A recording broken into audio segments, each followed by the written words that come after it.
ballet dancers can dance for hours on end on just their toes, but what the public perceives this incredible skill as is usually far from what's actually reality. Many know that pointe shoes are what dancers use to help them dance on their toes, but the process of how to prepare a pointe shoe is a little-known fact that's necessary to understanding what a pointe shoe is. Today, I plan to show you this process of how to sew and customize a pointe shoe to a dancer's foot by showing you how we use ribbons and elastics and just a needle and thread to make the pointe shoe perfect for any dancer. Some materials that you will need are a pair of pointe shoes that have been closely fitted to your foot or the dancer's foot, 4 pieces of ribbon, these can be satin or elastic, mine are elastic. You will need 4 stronger ribbed elastics, needles and thread that is closely colored to the shoe, dental floss for sewing on the elastics, and lastly, scissors and a pen. The first step is threading the needle. I have cut a piece of thread that is a little shorter than a wingspan long, and I'm just going to go ahead and stick that through my needle. I'm going to pull it all the way through so that it's 2 equal strings on each end, and then tie them together at the end. To tie it together, you bring the 2 strings together, wrap it around your finger, and then you're going to tuck the string back through and pull into a knot. You can repeat this knot 2 or 3 times just to make it big enough so that it doesn't slip through the fabric that you're sewing in. Now that I have a little knot tied on there, and my needle is all the way at the opposite end, I can go ahead and begin sewing.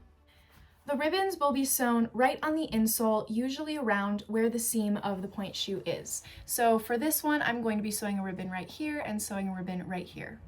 We always start with the ribbons because we want them to be on the outside of the final product. So then we sew the elastics on top so they're on the inside. It's often helpful to turn the shoe inside out like this so you can have a better grasp on where to put the ribbon. I have my ribbon all lined up with the seam, I'm holding it nice and tight, and I'm ready to start my stitch. I always sew using a whip stitch pattern, which I will demonstrate here with a close-up view. So for the whip stitch, all you do is stick the needle through both the fabric and the ribbon and pull it all the way through. You're then going to complete that same exact step a little bit further up on the ribbon and pull it tight. It'll create a little loop that is your whip stitch, and then you'll just continue that all the way up the side, moving up a little further with each stitch.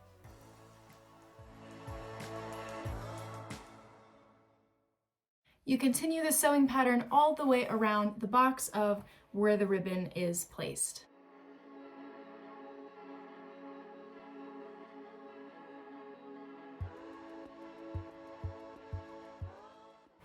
Now that I've reached the end of my box, to go ahead and tie it off, all you do is 1 stitch, except you aren't going to pull it all the way tight, you're going to hold it until it makes a loop.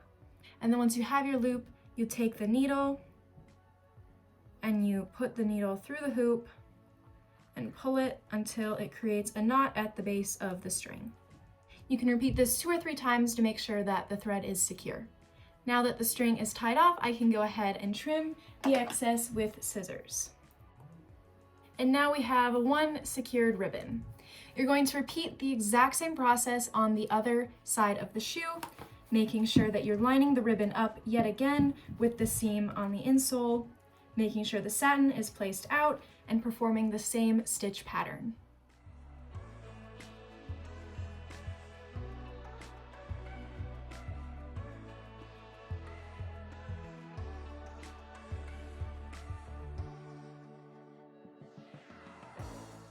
Now that I've reached the end of the second ribbon, I'm going to go ahead and cut a new piece of thread, tie the ends together, and then begin the same exact process on the second shoe. Exactly the same steps will be followed.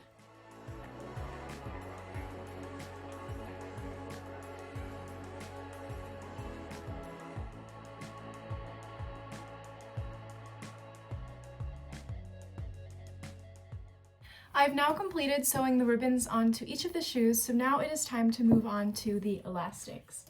The elastics are a little bit different. You'll be using 2 for each shoe, and we will be sewing them in a crisscross pattern such as so that it can cross the foot and hold the foot into the shoe.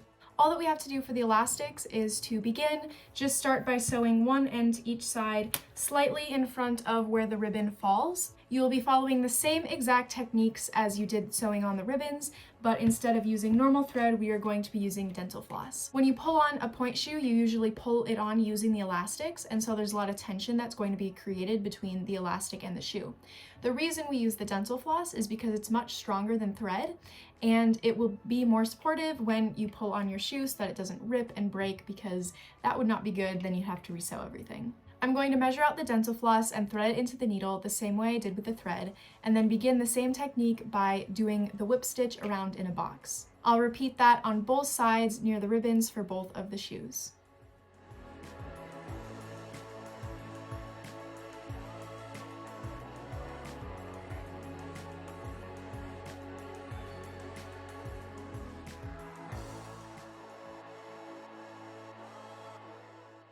Now that I've finished the first step of sewing the elastics onto the shoes, this is normally where I'll go ahead and give my fingers a break. So I'm going to do that, and we're going to come back later to finish off the final step. So it's now a little bit later in the day, and I'm going to go ahead and finish sewing my pointe shoes. So now that I have everything done except for the final sewing of connecting the elastics on each shoe, I'm going to go ahead and try my shoes on and draw a line or a mark where I want the elastics to cross and connect to the heel. So I'm going to go ahead and put the shoes on, do that, and then show you where my marks end up. As you can see on the shoe, I went ahead and made little marks on the outside of the shoes that show the area where I want the elastic to connect through. And then I have similar lines on the elastic so that they can match up evenly, and that's where I'll sew them. Obviously, I'll line it up from the inside, but that's just generally how I know the area I need the elastic to be in. As you can see, there's lots of extra ribbon here, so I'm just going to go ahead and wrap it around and cut it right about where it would meet the bottom of the shoe so that it can go all the way through the inside of the shoe to pull up on the heel.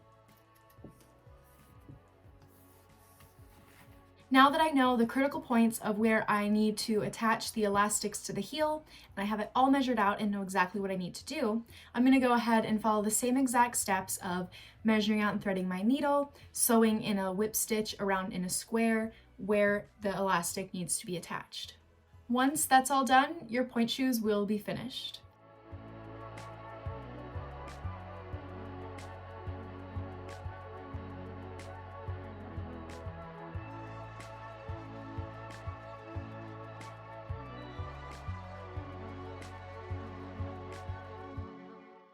I finished sewing on the elastics and the ribbons, and so that means our pointe shoes are complete. Pointe shoes are the only thing that help to support a dancer on her toes. So it's critical that they fit the dancer's foot well and are customized to support the foot to the best of their ability. I hope that what I've demonstrated to you today about how to sew pointe shoe has helped you to better understand how a dancer prepares her shoes. So the next time you see a ballerina on her toes on stage, you not only appreciate the work she is doing out there dancing, but also the work that is going on off stage as well. Thank you.